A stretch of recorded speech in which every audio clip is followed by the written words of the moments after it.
Está começando o Redação Novo Tempo pela sua TV e Rádio Novo Tempo. Muito obrigado pela sua companhia aqui com a gente.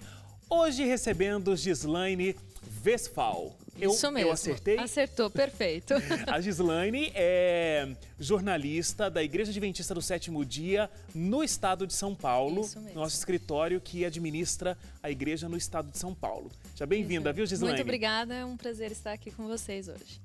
E você sabe que o Redação Novo Tempo é um programa onde os apresentadores do jornalismo da Novo Tempo se reúnem para discutir as principais notícias. Então, André Leite, apresentador do Revista Novo Tempo, está aqui com a gente, acompanhado também da Suzane, que também apresenta o Revista Novo Tempo, Hélio Moura, que apresenta o Jornal da Novo Tempo, e eu tô aqui também, né, porque apresento Identidade Geral, então acabo estando aqui também. Olha, hoje a gente discute aqui na nossa redação sobre a nova proposta para mudança no cálculo da aposentadoria.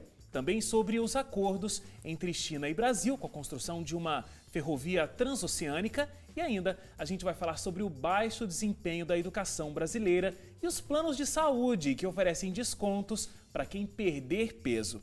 Leite, e tem vários comentários aí nas redes sociais e o pessoal pode participar com a gente. O pessoal pode participar com a gente por meio do Facebook, por meio do nosso portal também. O nosso portal é novotempo.com/jornalismo, é fácil de lembrar. E o nosso Facebook é facebook.com/ntjornalismo, Twitter e Instagram também, outras redes sociais, @NTJornalismo. É fácil, você fala com a gente e não deixa a gente aqui falando sozinho, apesar de que a gente não fica falando sozinho porque somos em 5, mas a gente quer a sua participação aí de casa também. Com certeza. Apesar da aprovação de restrições nas pensões por morte, a Câmara dos Deputados acabou aprovando também uma nova proposta que cria uma alternativa ao fator previdenciário.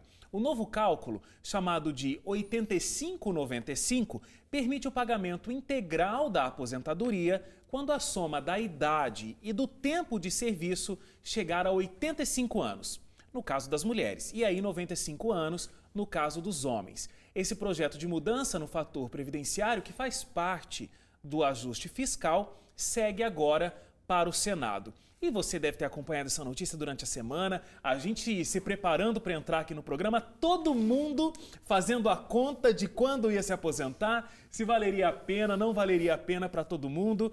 Mas e aí, queria perguntar para vocês, qual é o principal aspecto de mudança nesse plano novo de aposentadoria e o que vocês acharam dessa mudança? Eu acho que antes de qualquer coisa, acho que vale a pena a gente frisar uma coisa para o nosso ouvinte, para o nosso telespectador. Isso não está valendo ainda, isso é uma discussão, é uma medida provisória que está sendo votada ainda. Ela foi aprovada na Câmara dos Deputados, está em votação no Senado e depois de votado no Senado, se for aprovado, vai ainda para presidente da República aprovar ou não. Então, tudo que a gente vai falar aqui no Redação Novo Tempo não é sobre uma coisa que já está valendo. Isso ainda não está valendo. É uma proposta que pode vir a começar a valer, só para deixar claro. E com certeza a gente talvez não chegue nesse jeitinho como está sendo a proposta mesmo. Porque a gente já percebe que a presidência da República tem uma resistência a esse projeto, pode ser que exista aí, de repente, até um veto, e essa negociação vai se estender ainda por um longo período de tempo. Talvez a gente até volte a discutir esse assunto aqui no Redação, né?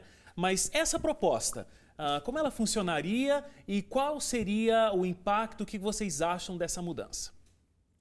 O impacto para as contas do governo não seria bom, tanto que o Planalto já se arrepiou quando a Câmara... Na verdade, isso nem era uma proposta do Executivo. O Executivo mandou a proposta, a medida provisória do ajuste fiscal, e quando a Câmara votou, eles aprovaram mais ou menos como a presidência queria, mas aí, para dar sabe, aquele apertãozinho para depois já forçar uma negociação com o Executivo, aí eles criaram essa mudança no fator previdenciário. O fator previdenciário foi criado na época do Fernando Henrique Cardoso e era uma forma de controlar um pouco mais o que a Previdência gasta com as aposentadorias. Na verdade, não é nenhuma mudança no fator previdenciário, não. É uma diria que é uma alternativa, exatamente, uma alternativa ao fator previdenciário, né? E na verdade, não é nem tão novidade, eles meio resgataram essa proposta de 2009, inclusive, Exatamente né? isso que eu ia falar, eles resgataram, deram uma mexidinha ali, e eu acho que está ali uma briga entre governo, óbvio, e a Câmara. Por isso que está essa briga. E eu acho que a Dilma ela vai vetar, certeza. Ela não vai deixar passar do jeito que está. Porque tem algumas questões que ela não quer arcar com a consequência. Ela é um tipo de... Eu não sei se vocês concordam, mas ela é um tipo assim, ela vai ficar um pouco em cima do muro até que seja um pouco benéfico para lá e para cá, porque ela não vai arcar com a consequência. Porque, neste caso, o trabalhador ele sai no lucro em alguns aspectos. Nós estamos fazendo aqui o cálculo. Eu vou conseguir me aposentar, se tudo der certo, com 55 anos. Então, é um pouco diferente.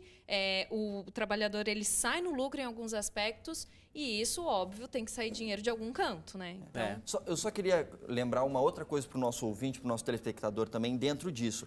É interessante a gente analisar 2 pontos que têm a ver com a votação dessa medida provisória, que tem um número aqui, mas que está sendo chamada informalmente de 85/95. Você tem um lado que é o que isso se aplica ao bolso ou às possibilidades do trabalhador de se aposentar de maneira integral, porque isso não influencia única e exclusivamente com a possibilidade da pessoa se aposentar ou não. Isso tem a ver com se você pode receber o benefício de forma integral ou de forma onde o fator previdenciário incide, você vai ganhar menos do que o máximo que você poderia. E o lado político disso tudo, né? Porque existe um desgaste político, principalmente por parte do Executivo em âmbito nacional, que aí se aplica à presidência da República e pessoas que estão ligadas ao Executivo. Então, como essa questão política, essa relação entre o Executivo e o Legislativo em âmbito nacional vai acontecer? A gente tem esses 2 lados que acho que é importante a gente poder analisar também, né? Não é só uma coisa, como isso atinge o bolso do trabalhador? Isso é um ponto importante, mas...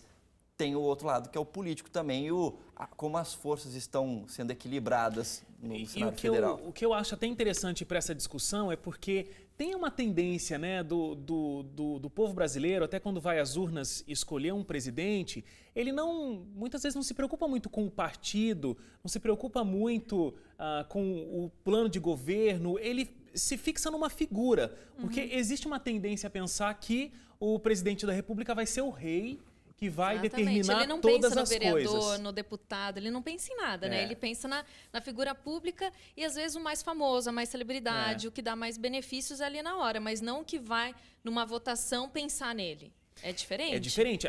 O que a gente está discutindo agora, por exemplo, existe essa proposta. Ela passou pelos deputados, passou pela Câmara dos Deputados. Ela vai passar pelo Senado e existe grandes chances de que isso passe no Senado. A Dilma pode vetar.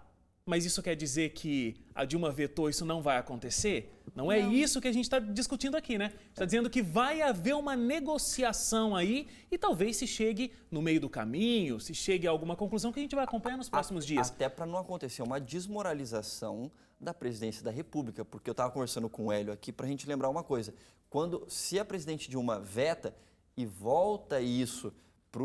essa proposta volta para a Câmara, eles vão analisar quais foram os vetos da presidente e aí depois, o Hélio comentou o seguinte, se existe, como é que é, Hélio? A maioria mais um, como é que é mesmo? Se a presidente veta, digamos que ela vete e isso volta para a Câmara derruba o veto. A Câmara fala, não, a gente quer que isso passe, não interessa o que a presidente vetou, a gente quer que isso continue. Aí o Congresso Nacional precisa se reunir. Congresso é Câmara e Senado. Eles precisam analisar esse veto e se houver a maioria absoluta do Congresso, todos os deputados, mais todos os senadores, a maioria absoluta deles disserem, realmente essa proposta é boa, a presidente vetou, mas eu acho que ela está errada. Aí a proposta volta para a presidência e ela, mesmo a contragosto, é forçada a aceitar e promulgar a lei. Então, esse é o desgaste que o Leite colocou aqui. Imagine se isso acontecer no momento em que a gente já está. A presidência, desde o começo desse segundo mandato, enfrentando aí um perrengue com o Congresso, as coisas estão começando a se acalmar aí nos últimos meses, mas se uma coisa dessa acontecer, a situação para ela fica muito complicada. Eu ia comentar, mas aí o Hélio já fez o comentário. Finalizou. Eu só estava procurando aqui os dados quando a gente falou, acho que foi a Gislaine comentou, a respeito dos gastos que vão ter, né? Aqui fala que estima que o custo dessa medida possa ser mais de 40 bilhões de reais em uma década e que ela possa dobrar o déficit da presidência até 2050, quando 1 em cada 3 brasileiros, até lá, né, deve ter mais de 60 anos. Então, essa é a grande preocupação também do governo, porque vai aumentar, vai tirar dinheiro dos cofres públicos, né? para essa medida acontecer. Essa medida. Agora, vamos tentar falar um pouquinho sobre o impacto disso para o trabalhador diretamente. Vamos supor que essa medida realmente foi aprovada do jeito que ela está aqui e vai ser assim a partir de então.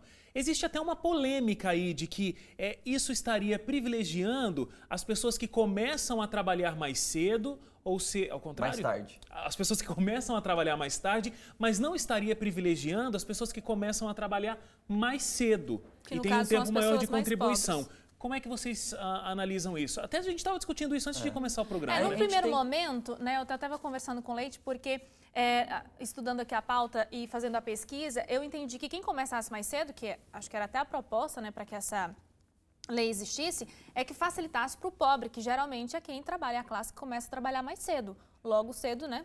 E os ricos começam a trabalhar mais tarde. Mas, pelo que a gente discutiu, né, Leite? Na verdade, não o que bem acontece no final das contas, essa proposta, ela é boa para todo tipo de trabalhador. Para alguns beneficia um pouco mais, para outros nem tanto, mas ainda assim beneficia. E você vê isso até pela origem, né? Essa medida provisória, ela surge como uma proposta, saiu das centrais únicas dos trabalhadores de diversos lugares do país, conversas das CUTs com outros representantes e membros da área política que fizeram essa proposta. Ou seja, a CUT está sempre em favor do trabalhador. Então você, bom, pelo menos teoricamente, né? E então a gente entende que isso é bom para todas as classes de trabalhadores. A parte boa para o trabalhador, independente da idade que ele comece a trabalhar, é que essa medida provisória, se aprovada do jeito que ela está, ela pode ser uma alternativa ao fator previdenciário. Hoje, você só pode receber 100% do seu valor de aposentadoria se você alcança homens 65 anos de idade, mulheres 60 anos. Ainda que você tenha contribuído o tempo necessário, 30 anos para mulheres e 35 para homens, antes de completar essa idade. Só que se você contribui antes de completar a idade, você não vai ganhar o benefício completo. Você recebe uma porcentagem disso, existe uma escalinha ali onde você vai e aí se que encaixar. se aplica o fator previdenciário. Com essa nova possibilidade, se ela for aprovada, existe uma outra possibilidade, que aí é o tal do 85-95, que você pode, inclusive, conseguir se aposentar com 100% do seu valor antes mesmo de alcançar 60 anos mulheres, 65 anos homens. Só para esse 85/95, 85 seria a soma, e o 95 seria uma soma do tempo de contribuição mais a idade do cidadão quando ele pede aposentadoria. Se somar essas duas coisas e a mulher tiver 85, a soma der 85, ela pode se beneficiar, pode ter a aposentadoria completa, mesmo que não tenha ainda completado a idade mínima que a Previdência hoje espera. No caso do homem, se a soma da idade dele na hora que ele pede aposentadoria, mais o tempo de contribuição der 95, aí ele estaria também sujeito a receber esse benefício. Pode parecer uma coisa simples o que eu vou falar agora, mas eu já vi algumas pessoas se confundindo. 85 e 95 não tem nada a ver com a idade que a pessoa tem que ter para se aposentar. Eu vi algumas pessoas falando, nossa, mas então não quer dizer que agora só com 85 ou 95? Não, não tem nada a ver. É a soma, como o Hélio falou, da idade mais tempo de contribuição.